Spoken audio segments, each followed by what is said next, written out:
Good Guys and Bad Guys by E.M. Ariza. Free editorial read by Justina Agiati.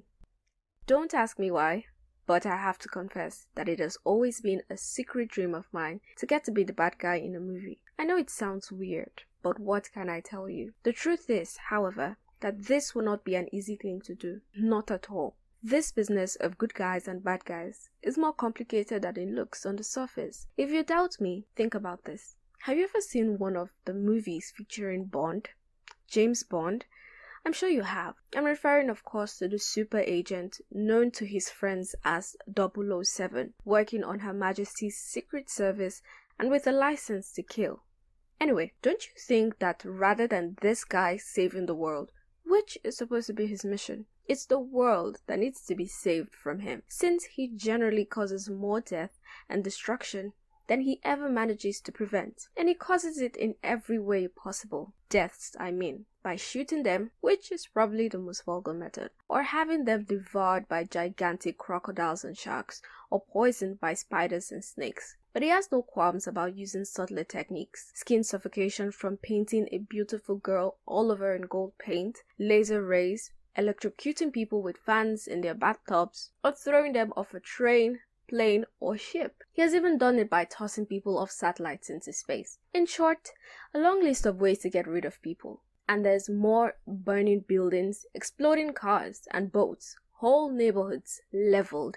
This guy must be the terror of insurance companies. With all due respect, I would suggest to Her Majesty that she should consider hiring another super spy to spy on 007 with the mission to prevent the destruction he leaves in his wake. He's like Attila. Wherever he has passed, the grass will never grow again. So I ask you, is 007 one of the good guys? If your answer is yes, which is what we all tend to answer automatically, I'd love to know what I have to do in this life to be considered one of the bad guys. He sets the bar pretty high. There's no denying that this good and evil thing is a complex matter, because apart from disgraceful exceptions like Hitler, Stalin, Mao, or more recently, the repugnant president of North Korea, whose name I don't even know or care to learn, it's generally not very clear exactly who is good and who is bad.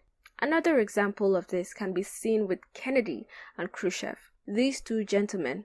Here, I refer to the extensive knowledge of my friend Zoilo, the information on 007 above, on my own. These two gentlemen were the protagonists of the Cuban Missile Crisis back in the 60s, when they came to the brink of annihilating all life on this planet. Allow me to refresh your memory of what happened. The Russian leader set up a slew of nuclear missiles in Cuba, about 100 miles away from Florida, just like the ones the Americans had in Turkey, right on the Soviet border. In response to the Russian move, Kennedy organized a blockade of the island, placing warships in international waters to prevent more Russian vessels with armaments from getting through, while demanding that the Soviets withdraw the missiles they already had on Cuba. In reality, this blockade was completely illegal and could even be defined as an act of war, because they were stopping another country's ship in international waters by force of arms. Tensions escalated until the Soviet leader gave in, luckily for us, because if he hadn't, we wouldn't be around today to tell the story, and ordered the withdrawal of their missiles, thereby avoiding the Holocaust that would have resulted from a nuclear showdown between the two superpowers. In the secret negotiations held to resolve the conflict, Kennedy was forced to agree to two things: to withdraw the US missiles in Turkey and to promise not to invade Cuba. But the crafty devil made sure this agreement didn't get reported to the masses, so it wouldn't ruin his image. With elections just around the corner,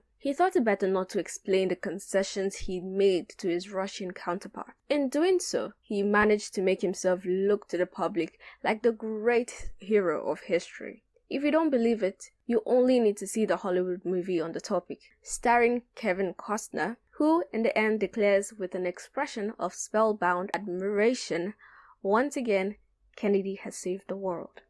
In the film, the story presents Kennedy as a good guy and the Soviet leader as a bad guy, even though it was Khrushchev who gave way by withdrawing the missiles, and who even had the gallantry to keep the conditions of the agreement a secret, for which he had to pay a high price by being presented publicly as the loser in the crisis. As a result, shortly afterwards, he was kicked out of office by his own comrades. He sacrificed himself but prevented a nuclear war. Zoilo, who is always well informed, says that Kennedy was just a rich dandy, a handsome, irresponsible, deceitful phony, a darling of the gossip columns, who even made agreements with the mafia to win the elections, and because he broke the agreements he'd made with them, they ended up killing him. Zoilo argues that the truth behind his assassination was hushed up so as not to tarnish his image as a brilliant president, ideal father, and loving husband. Incidentally, this last quality was the only one listed above that he had in reality, but with an important twist. He was loving toward any woman other than his own. Anyway, as I was saying, in the explanation that Kennedy offered the world after the resolution of the Cuban Missile Crisis, he lied shamelessly by concealing the concessions he'd been forced to make so that he could look like the vanquishing superhero, an image that always guarantees more votes. But in reality, who was the good guy and who was the bad guy in this story? It is true that sometimes it is easy to tell the good guys from the bad guys.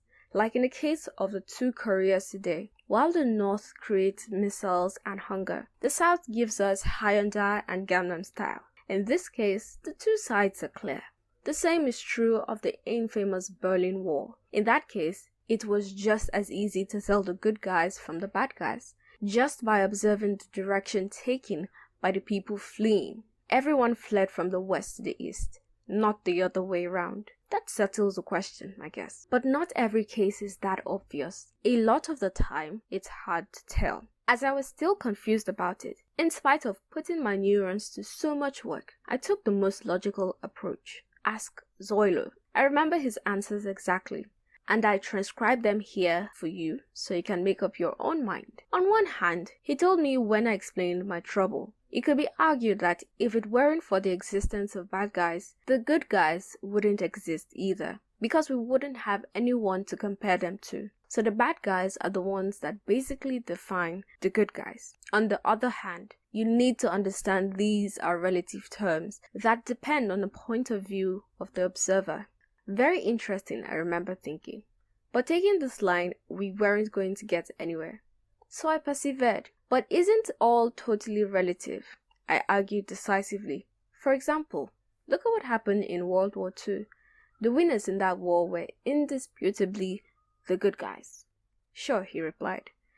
But they didn't win because they were the good guys. They won because they had the USA, the industrial powerhouse of the world. In fact, a lot more allies died than the Nazis in that war, and they lost a lot more tanks, airplanes, and ships. What happened was that American industrial might enabled them to manufacture weapons faster than they could lose them on the front, as huge as those losses were. No, they didn't win because they were the good guys or heroes, but because they produced more bombs. Furthermore, allow me to remind you that among the Allies, there were bad guys too, because Stalin, who was one of them, would be hard to classify as a kind-hearted soul. I have to admit that I was troubled by this, but I quickly got over my cares when he continued. Look, I'm going to tell you a story, and after you've heard it, you tell me who the good guys and the bad guys are in it. You'd see that it isn't easy. I got into an attentive pose because I love stories, and Zoilo is the best storyteller of all. Cast your mind back to the 19th century in Hawaii, he began.